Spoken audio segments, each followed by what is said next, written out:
Ngayon, nakuha na namin yung sahod namin. Di man ganun kalaki, pero bawat piso, pinaghirapan namin. Naalala namin, nung una naming sahod sa YouTube, hindi na video. Kaya ngayon, sinigurado naming makuhanan itong moment na to. Magandang araw mga ka-angkol.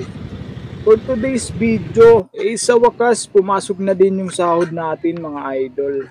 At ito na nga, kukunin na natin mga idol. Kahit maliit lang ang sahod natin mga idol, hindi sa dami ng sahod nasusukat ang tagumpay. Minsan, nasa puso yung tunay na halaga. At ito na nga mga idol, ang una nga namin sanang plano ni Mrs. ay snack sana muna.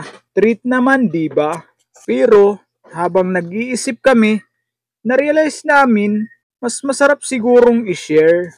Kaya tara, samahan nyo kami kung ano yung binili namin. Imbis na snack, bumili na lang kami ng isda. 3 agad. Isa sa amin, isa sa bahay ni Mama, at isa kay Mama ni Mrs. Para kahit pa paano, may ulam sila. Alam nyo, hindi naman kailangan ng malaking sahod para makatulong. Ang importante, marunong tayong magpasalamat sa bawat biyayang dumarating.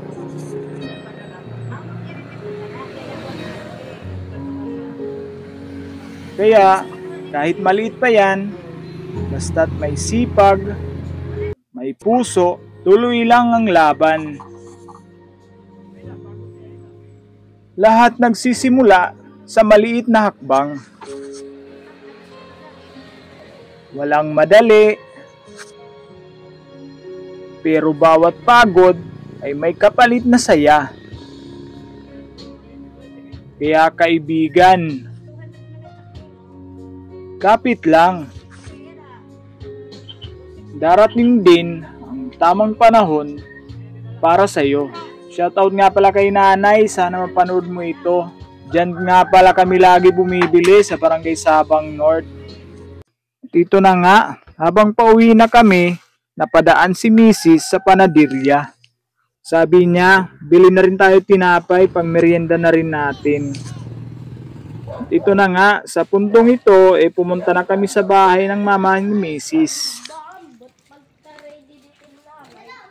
At ito na nga ang naging reaksyon ng mama ni Mrs. Bakit? Anong meron? Simple lang pero iba yung saya kapag alam mong napasaya mo ang magulang mo. Yung tunay na yaman sa simpleng saya ng pamilya, sa simpleng biyaya. Basta may sipag, dasal, at puso, walang maliit na pangarap na hindi kayang abutin. Salamat sa bawat suporta, YouTube man o Facebook, basta para sa pamilya, tuloy lang ang laban. Maraming salamat sa lahat mga idol. Bye-bye and God bless you all.